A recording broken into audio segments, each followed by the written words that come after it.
Hey everybody, this is Ethan from Shootout. Thanks for watching our new series, Diesel Masters. We had a super fun time filming it. There's a lot of stuff that went on behind the scenes, so we decided to do a reaction video, kind of explain some of that stuff, and just watch our reactions because we did have a great time. Obviously we like cracking jokes. Not me, I'm obviously the most serious one, but we hope you enjoy this reaction video. Thanks for watching. What's up? What are you working on? I'm working on a fitting. Fitting for what? A pressure washer. This week on Diesel Masters. Apparently this truck was involved in a shootout. So cast caught on fire. Ah, watch your fitting. 10 years ago, my wife and I started this thing with my parents' barn and no electricity. We really made our mark by fixing problems and helping people. Now we've grown to 155,000 square feet with electricity, 40 employees, and more than enough characters. My mentor is an industry guru, and he's helping me to get this company hitting on all 8 cylinders. This is a story way too crazy to make up. We are the Diesel Masters.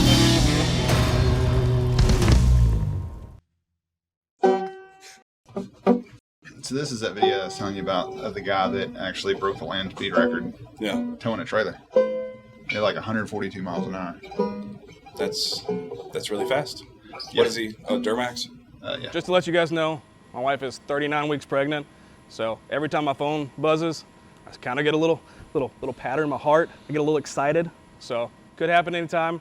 Just letting you know, if I get a phone call, it's okay. I might panic. You guys don't panic. That's all it is.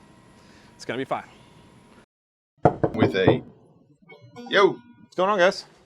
Hey, Adam. What's up, man? What are you guys doing? I was showing him the video, this land speed record of this guy with a helmet on his head that has no roll cage that is going 142 miles an hour. Oh, yeah, my buddy Jason. I was there for that. That was a fun day. You knew Jason? Yeah, he's a really good friend of mine. So Jason's deal during that day was fun because I just came out to watch. I just wanted to see what was going on. But he did 3 or 4 runs. It was like 97 degrees in the middle of the desert. Everyone just dripping in sweat.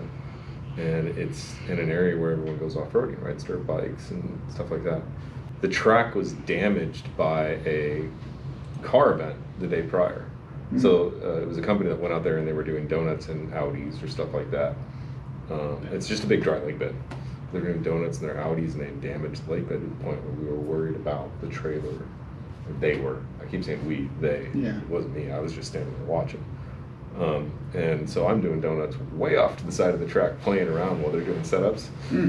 Track officials, the SoCal Timing Association came over and started screaming at me for damaging the track. I was 1.5 miles off the track. I just looked at them like, okay, guys, yep, have a good day. One of my best friends, yeah. Oh, wow. That was some scary stuff. That thing gets squirrely on him. I mean, 142 miles an hour. Right. That's going to leave a lot to pick up. I mean, they planned a lot, but it was definitely a very dangerous day. Yeah, I can definitely see that. Scary little day.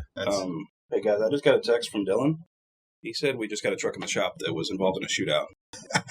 Wait, serious? Yeah, and it's not running now. We go check that thing out? Yeah, let's go. All right.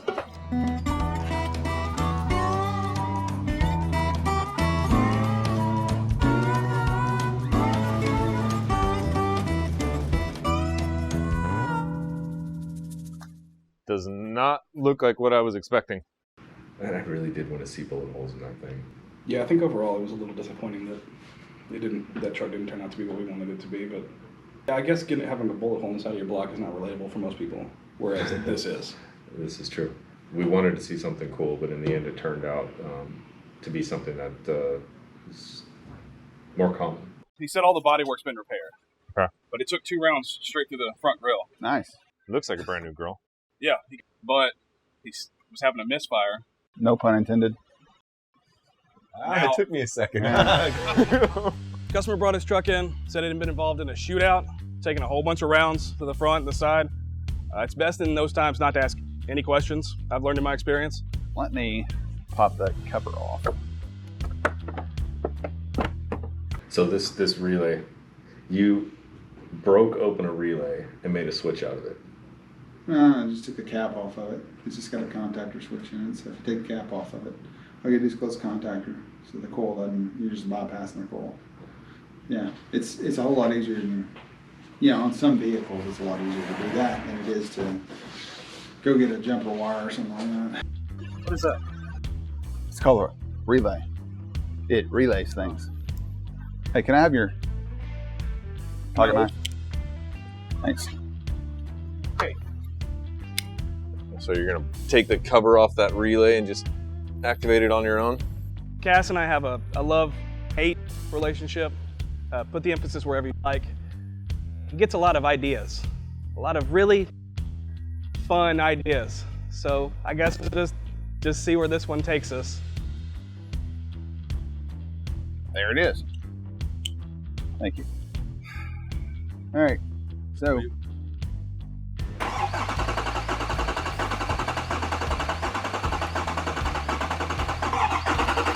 That, my friend, is a sign of our people. It's called low compression. And so the reason it didn't fire here is because we didn't have the key on. Right. We were cranking it, but it did end up firing for us. It ran horribly, but it ran.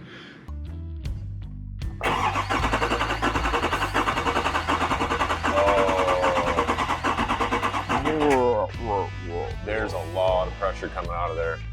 If there was a hole in the block, we wouldn't have it coming out of the top. We wouldn't have compression coming out of the oil filter. You'd have it coming out the side of the block. Right. So if the piston's cracked, every time it comes up, it's obviously compressing all the oxygen that's on top of the piston, but it can't do that now, so it can't build heat.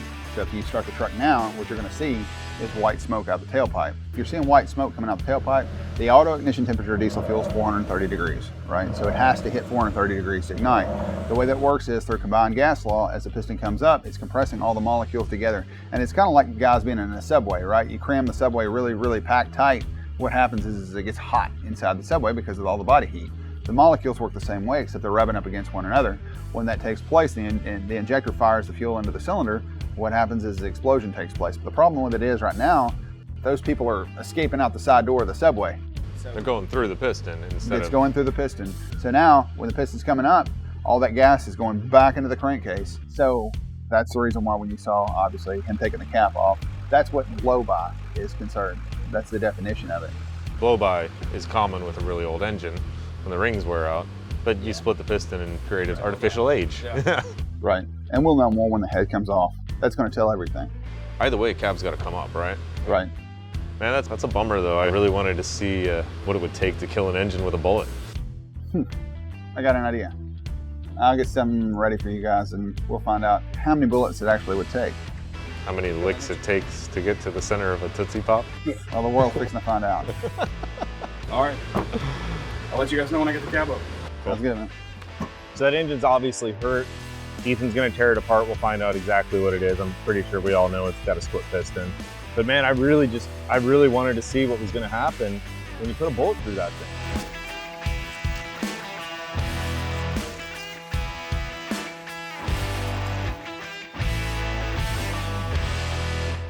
Hey, Kaz. Hey, How's it going? it's going. You look miserable. What's going on? Something I've been working on for a good while. It's going. That's good. Yeah. We have something that's not. There's a lot of things we have that's not going. I know. I was thinking about the excursion that we have. We've had it there probably about 2 years, just sitting back there in our shop. Yeah. What's the plan? Why is it that whenever you start thinking about something, it means me getting rid of something? Because we have a lot of stuff we need to get rid of, maybe? Yeah. Do you think we could sell it? Because, we're building that house, and I'd like that money. Seriously, I got some solid plans for it. I've just hadn't had a chance to do it. I'm going to get around to it, though. Okay, I just don't want to keep it if you ever do get it going, because I get tired of that black smoke pouring in on us and the 3 children. It builds immunity. It's good for them. It teaches them to be strong. Okay. All right. Well, I'm glad we had this talk. I'll think about it. Okay. I'll let you know. I'll come up with something. Okay. All right. Get back to your project. Thanks. The excursion ended up happening because a customer brought his vehicle in, it needed a new engine. Kaz had decided, let's go ahead and just build an engine for this excursion. And I'm, at this point, I think 4 months pregnant. He ends up putting a 900 horsepower engine in the vehicle, which is pretty excessive. It was a lot of fun while it lasted, but the stock transmission, it didn't like the 900 horsepower. One of our first trips was to Gatlinburg, and it broke down. All the lights on it was just flashing, and I was frustrated. I think I was 5 or 6 months pregnant. It was so hot. When you put electric fans and a lift pump on the truck, the factory alternator can't handle it. And of course it's gonna break, and it's gonna do it when you're on vacation. I was on the side of the road once, about 10 miles from the shop. I think at that point I was 8 or 9 months pregnant, and then I would just cry. I'm done with this, it's just done. I haven't got around to fixing that yet, but I am gonna fix it. I've been busy.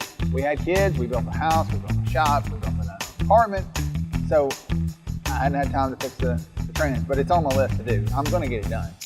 It's gonna happen. Seriously, it will, I think.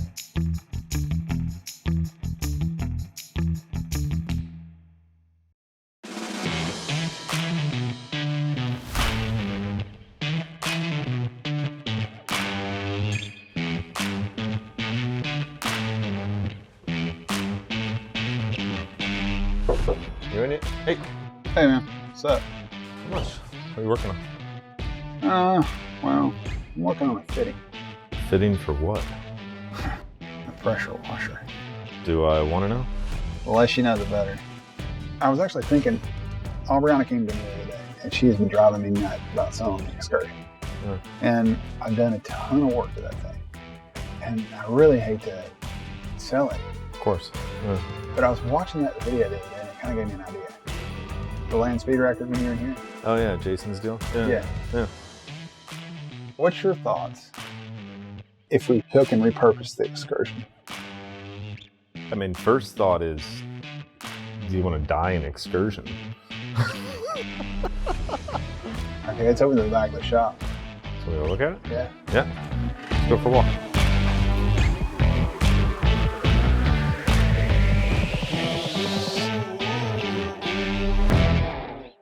So this is it.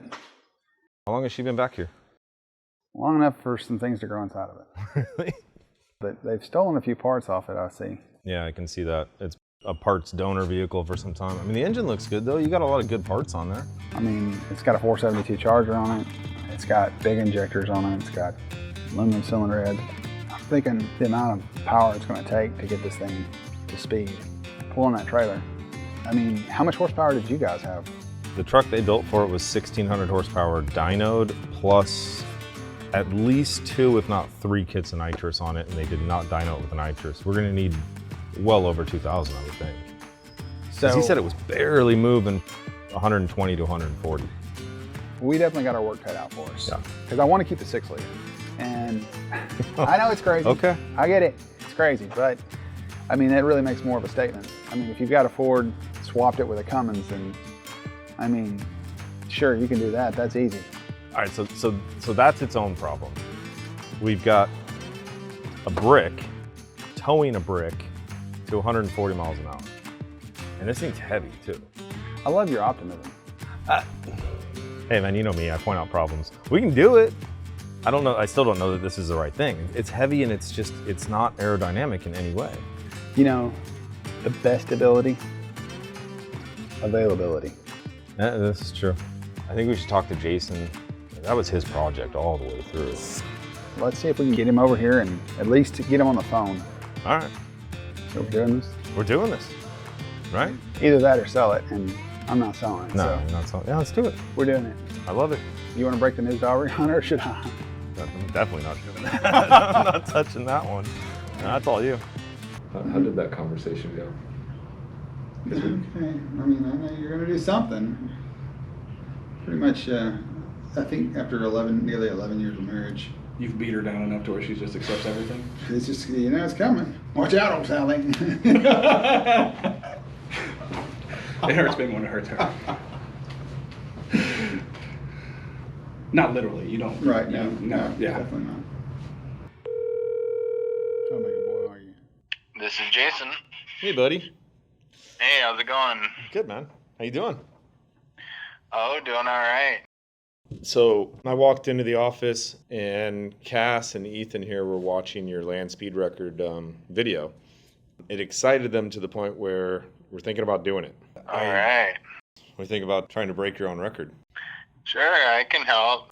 Good to know that there's going to be someone else actually out there doing a legitimate attempt. You know, I think the record can be pushed another 20 miles an hour easily, probably. Just with more aerodynamics than we had, because we just did it with horsepower. We've got an excursion. Cass has an excursion. It's his wife's car. What do you think about using an excursion? Well, that would solve the camper shell equation. I think it's interesting you're trying to do it with a 6-liter. You must really like a challenge. That's definitely true. No reason in doing something if it's easy. All right, that'll get you nowhere. But and weight really doesn't matter compared to top speed. What were you fighting when you hit 141? What was it that was a limiting factor at that point? Just aerodynamics. I mean, our trailer was just a big round box. That trailer was pretty rough because it was 12 feet by 12 feet, so it was 144 square feet that we were trying to move through the wind. I wasn't really accelerating anymore after 142-ish. Yeah, I was pretty much maxed out. So you hit the wall at that point. Yeah, aerodynamic wall, and the less aerodynamic you are, the sooner it comes. So we tested on fuel only, and it would only go 127. So that 127 to 141 was all nitrous. That was what made the difference. And the truck dynoed at 1,008 to the wheels with no nitrous. So we figured the nitrous probably added at least 300 or 400 to the wheels. I was way off. I thought you had dynoed that thing at 1,600 on fuel. No, we were probably 14 to 15 on nitrous. So you think it's doable, though? Oh, yeah, it's definitely doable. I think maybe we do it a little smarter than we did it. What's your thoughts on it? I mean, do all the power numbers and everything go in line with what you thought you'd need? Well, I mean, he kept saying 1,600, and I was thinking, boy, that's going to be tough. I was very wrong. So 1,600 maybe, but like a very efficient 1,600. You're good with us involving you and calling you in the middle of the night and asking you questions and whatnot? But yeah, I'm excited for you guys to take on the attempt, should you choose to do so. I'm pretty sure we've chosen to do so. And of course, all of it needs to be documented well so the Guinness people are happy. I think we've got a lot to think about. Right. Thanks a bunch, Jason. Yeah, thanks, buddy. I really appreciate it. I'll talk to you soon. No problem. Good talking with you guys. You too. See ya. So we got off the phone call with Jason, and he definitely has a lot of ideas exactly how this thing should be done. Some things that I'm really concerned about is the engine holding together for that long. That's going to be extremely tough. We're going to really have to think a lot harder, and we're going to have to stretch our imaginations to make this thing come alive and stay alive. But now Ethan's got the cab in the air. Pretty sure that it is a split piston. But we'll get over there and see if there's fuel still getting in the cylinder and not burning. We have a winner. Winner, chicken dinner. So why is that one wet? What does that mean? Well, sometimes you just can't make it to the bathroom when you got to go. Thank you. You're welcome. So what does it mean here? Oh, sorry.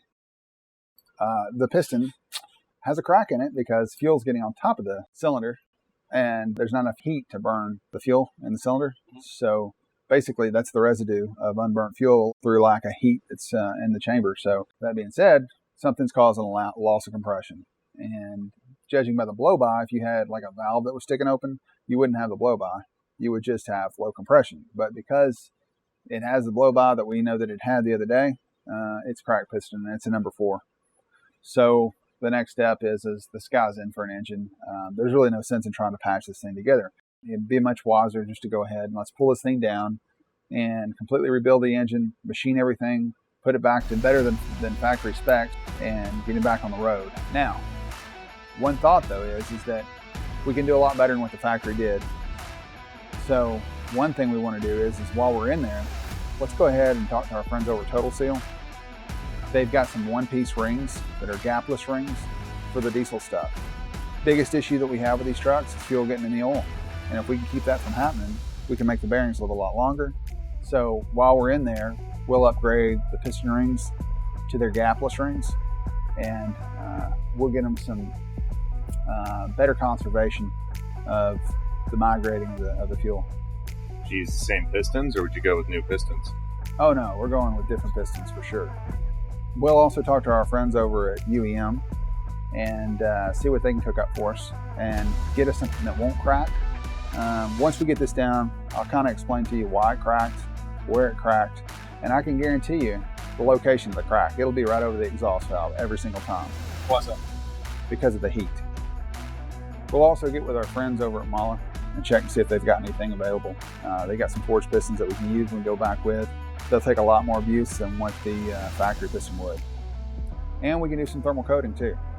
So that'll help from any issues with this heat. It kind of keeps the heat on top of the piston instead of being absorbed in the piston. So we'll look at that. Catch you later. So we're really hoping that we're going to find a lot more than what we did with the engine that had supposedly been in a shootout. So what Ethan and Adam don't know is that I've got this engine sitting around the barn. I mean, we're diesel guys, right? This thing's a 305. It's a gas burner. As far as I'm concerned, the only things that should be powered by gasoline are weed eaters and chainsaws. So I got no problem sending this thing flying through the air.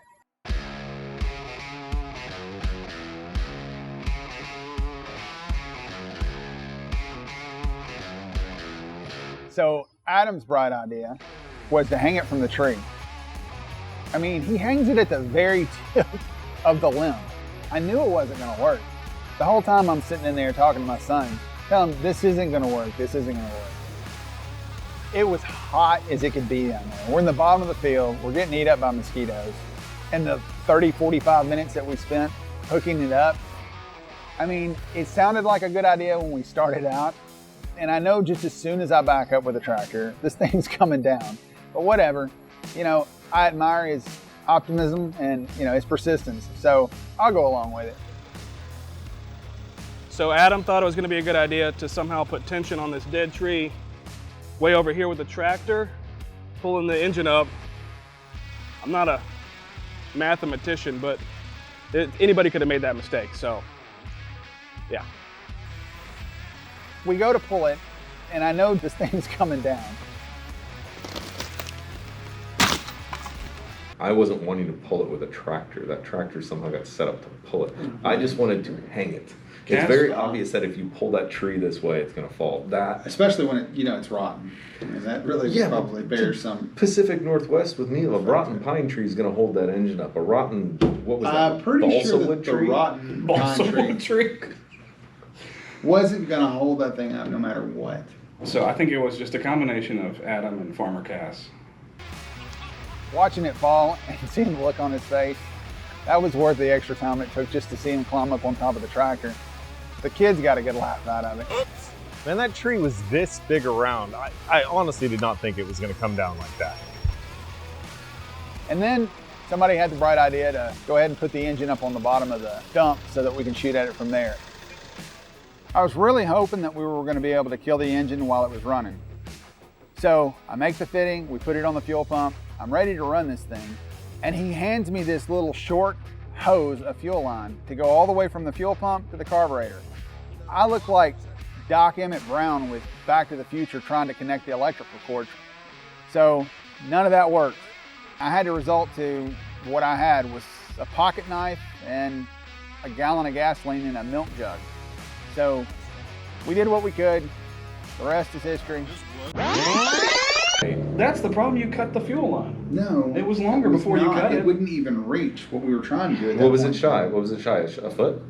Yeah. Yeah, so, that looks like about a foot to me. It wouldn't even fit. No, it wouldn't even fit. We'd already, see, this is the reason why we're pouring gas into bottles that we were finding and wherever.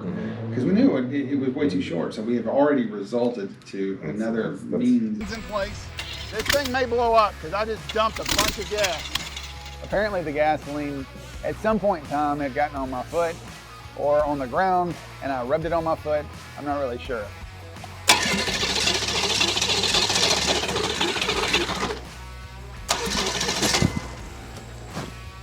Well, that's not good. So Cass caught on fire. Some days at work, you're never gonna forget. Not that it was good, it was bad. I was scared. It was pretty awful, but it happens, you know. That's, watch out, there's gas. I need to get that away from there. There you go. Because kicking fluids around that are on fire is the best way to put them out. You know what does work? Mud made from gasoline. Yes, yes. Throw some dirt on it. This is my favorite part in the whole show. Right here. It gets bigger. Oh, man. The gas Melted. Watch your feet. You're on fire. I know. I'm okay. Thank you. Sorry. It'll burn itself out. I don't know why it's not starting though. That's the bigger question.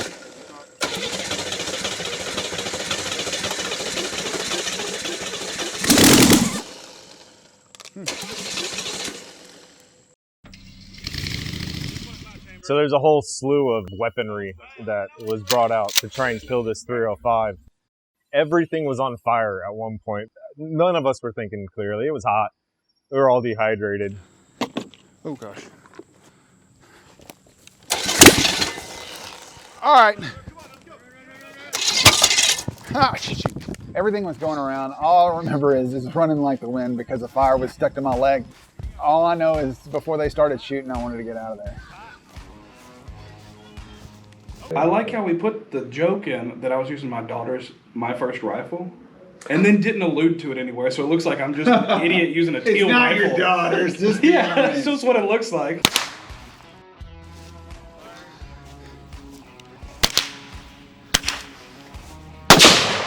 Woo!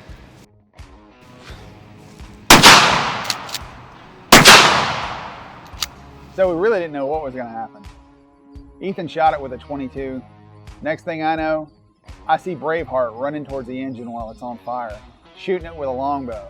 Oh, come on, you don't even know how to use it. What are you doing? There's a lot of gasoline. Look at him go with his hair, flowing in the wind. Looks like Braveheart. I missed! After all that. So, I know you guys were impressed. I don't think it did any damage, but I mean, you saw the footage. You saw how awesome it was. I don't even need to say anything else. How did you miss the whole thing and hits the rope? That $150, $300 rope. You destroyed my rope. That's what you I'm owe me saying. like at least a couple of lunches. Yeah. That oil pan? No, the strap. Somebody nailed it. I think that was mine. Somebody shot the spark plug off of it. There's a lot of gas soaked on it. It's on fire from the inside. Do you see that? I'm actually kind of amazed that that tiny little slug put that big of a hole in the side of that oil pan. I mean, that's a 1-inch wide hole, easy. The battery. Let's get the battery. Oh shoot. I wonder if that's under warranty.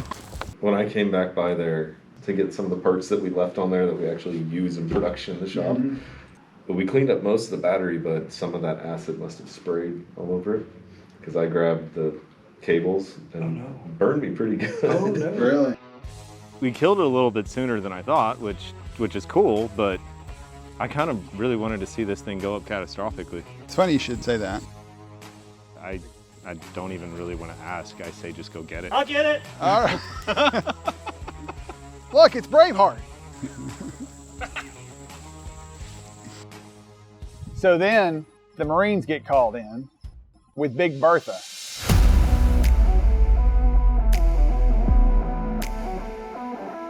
How big was that scope? What is he looking to reach out to like a mile away? I didn't realize how large it was. Point blank, bam.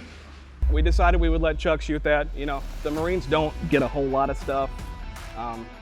So you kind of feel bad for them. Us Army guys, we do most of the damage, so we felt bad for them. Chuck, you can blow it up if you want. We'll let you do that. You're welcome. How you feeling, Chuck? Good. Yeah? Ever blown up an engine before? That's highly classified. Of course it is. Of course it is. Can you tell us the country? Started with an A, ended with an A.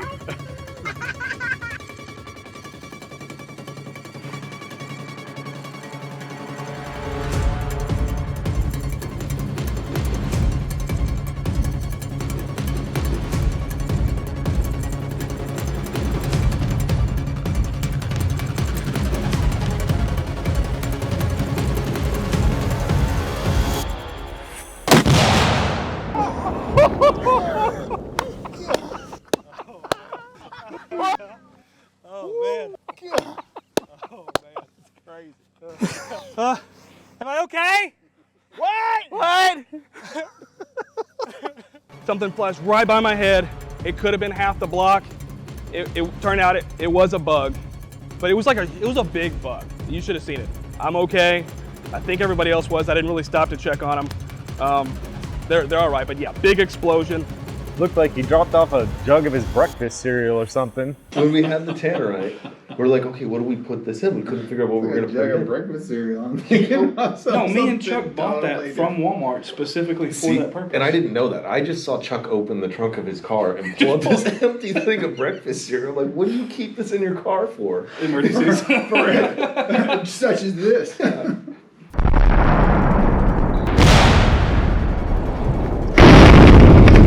I thought it took out that camera. That's why I put it there. It was just a cheap camera. I thought for sure it was. And you can almost see the ground shake, man. The debris flying into the camera. Oh, yeah. That was good. Oh, man! How many rounds does it take to kill an engine? Well, the world may never know. It definitely cleared your weeds. So, what was on the left is now on the right, and what was on the right is now on the left. Wait, so it was right here? It was here, and the flex plate was facing this way. So it went up. It spun it. It blew it up and twisted. And this tree was all the way over to here, right? I mean, wasn't the stump sitting this whole way? Oh, whoa. Ew, this gets better. Look at that. Is it a diesel now? It doesn't have spark plugs anymore. No. Look at that. Look how bent the tree's back, too. There you go. That should be a souvenir for Chuck. Yeah, there you go. There you go, Chuck. Here, we'll put a key ring in that for you. Here's what you did, Ethan. Yay. Oh. Oh, it spun it around. It blew it up and over. So the harmonic balancer's on this side now. There were two giant holes where you could see the cylinders. I mean, there's really no diagnosing here. It just... It was just laid on the ground. Was it hooked onto the water pump? Yeah, that energy, like Chuck was saying, it blew the front seal smooth out of the thing. It blasted and all that pressure just... Hey, didn't he say something about it wouldn't hold oil? Wouldn't hold oil, wouldn't hold coolant, wouldn't hold fuel. For sale, 1305. Ran a little hot once. No low balls, I know what I've got. Amazing to me too that this is all that it did, considering it picked it up and spun it 180 degrees in the air, dropped it back down, moved it 3 feet away, 4 feet away, about 6 feet away from where it was, and that's all it did. I mean, it's still a lot of damage, don't get me wrong, but... So when the force hit it, something slowed it down, but we were sitting on top of the log. That it could not move. It was the weight of what the engine was that did that destruction to the block itself. Yeah.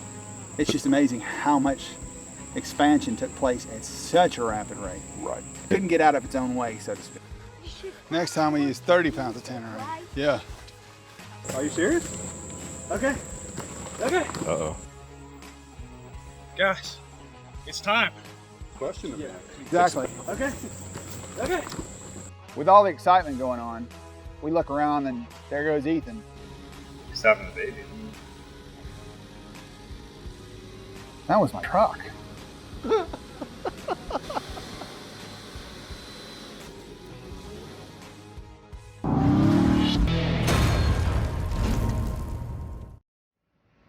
Hey guys, sorry I had to run off at the end there, but you know how it is. Something important came up.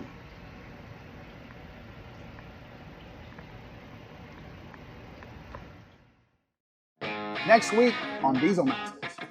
We're going up at night. For science. And this time, I brought a fire extinguisher. Oh, yeah.